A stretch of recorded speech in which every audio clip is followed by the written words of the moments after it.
बिस्मिल्लाहिर्रहमानिर्रहीम अस्सलामुअलैकुम रहमतुल्लाह। इमरान खान की रिहाई के लिए पाकिस्तान की इस्टेब्लिशमेंट एक्टिव हो चुकी है और पाकिस्तान के इस्टेब्लिशमेंट की जानिब से जो मौजूदा हालात हैं इसमें दो तीन अहम तरीन टास्क उन्होंने अपने ज़िम्मे लगा लिए हैं और दो तीन अहम जो चीज़ें हैं, जो ज़िम्मेदारियाँ हैं, जो अहम तरीन काम है, वो अब उन्होंने अपने ज़िम्मे लगा के पाकिस्तान के हालात को बेहतर करने का बेड़ा उठा लिया, पाकिस्तान को बेहतर करने की ज़िम्मेदारी उठा ली है।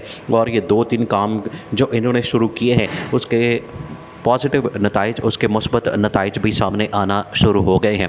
पाकिस्तान की इस्टेब्लिशमेंट जिसको लीड करते हैं जनरल आसिम मुनीर, पाकिस्तान के आर्मी चीफ सिपह सालार हाफिज़ सैयद आसिम मुनीर, जनरल आसिम मुनीर, वो अब इस बात का तहिया कर चुके हैं, उनकी जानिब से इस बात को ठान लिया गया है कि एक तो पाकिस्तान के अंदर सियासी अदम इस्तेहकाम इसको ख़त्म करना है और दूसरा ये कि मुआशी अदम इस्तेहकाम को ख़त्म करना है। दोनों के लिए अब जनरल आसिम मुनीर ने ये ठान ली है और इसके लिए बाकायदा तौर पर काम शुरू कर दिया है।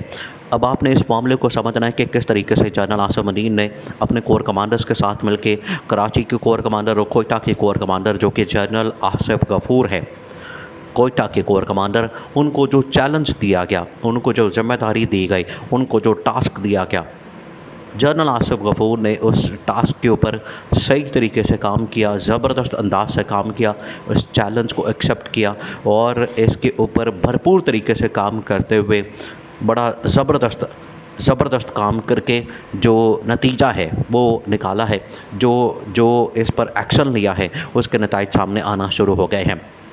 दो चीज़ें हैं, सियासी अदम इस्तेहकाम पाकिस्तान के अंदर और मुआशी अदम इस्तेहकाम। देखें, ये सियासी अदम इस्तेहकाम असल में आया कहाँ से है, ये इसकी जो तारीख़ है, इसकी जो हिस्ट्री है या इसकी जो बैकग्राउंड है वो पीछे चली जाती है तकरीबन कुछ 17 महीने पहले। 17 महीने पहले जब इमरान खान के ख़िलाफ़ अदम एतमाद की गई, 17 महीने पहले जब इमरान खान की हुकूमत को गिराया गया, इमरान खान के ख़िलाफ़ साजिश की गई, इमरान खान की हुकूमत का धर्म तख्ता किया गया, ये वो साजिश थी या ये नुक्ता आगाज़ था पाकिस्तान के अंदर अदम इस्तेहकाम का, ये नुक्ता आगाज़ था। यहाँ से असल में शुरू होती है पाकिस्तान के अंदर सियासी अदम इस्तेहकाम की कहानी, ये नुक्ता आगाज़ है। फिर उसके बाद सियासी अदम इस्तेहकाम के बाद मुआशी अदम इस्तेहकाम पर उसके बाद आता है। मुआशी अदम इस्तेहकाम इतना ज़्यादा आता है कि पाकिस्तान के अंदर जो मईशत है वो तबाह बर्बाद हो जाती है। ये पीडीएम हुकूमत इसका बेड़ा गर्क कर देती है।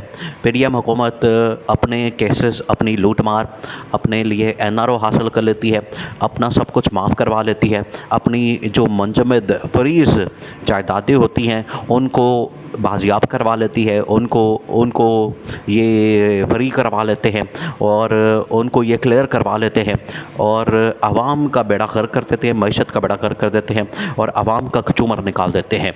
तो उसके बाद ये अदम इस्तेहकाम सियासी और मुआशी इसमें इजाफ़ा होता चला जाता है।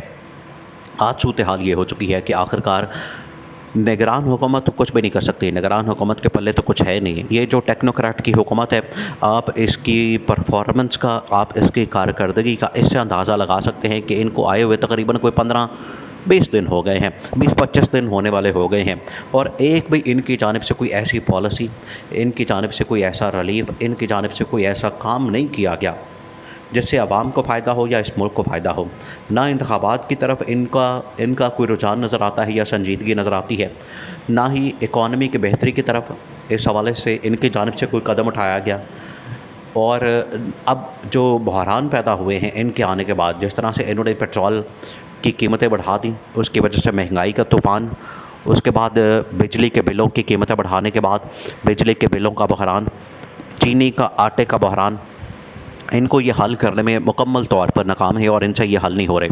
उसकी वजह ये है कि इनको हल करने के लिए आपको बाकायदा एक तैयारी की ज़रूरत है, आपको बाकायदा होमवर्क की ज़रूरत है।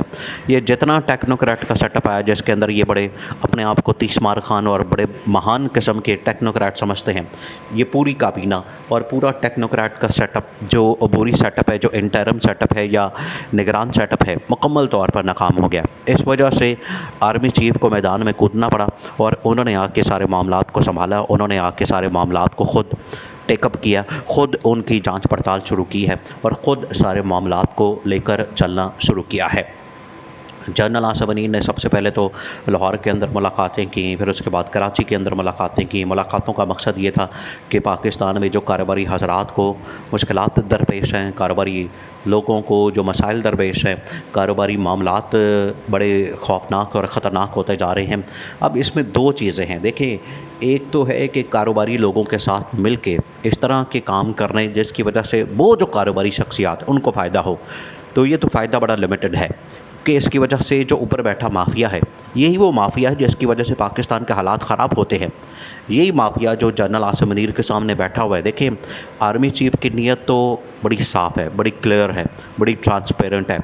उनकी नीयत के ऊपर शक नहीं किया जा सकता कि वो मुल्क की इकॉनमी बेहतर करना चाहते हैं, पाकिस्तान के हालात बेहतर करना चाहते हैं, मामलात बेहतर करना चाहते हैं, अदम इस्तेहकाम से निकालना चाहते हैं, बहरान से निकालना चाहते हैं, इसमें तो कोई शक नहीं है। लेकिन उनके सामने जो बैठा हुआ माफिया कारोबारी लोगों का, बिजनेसमैनों का, ताजरों का, ये जो माफिया यही तो लूटमार करते हैं।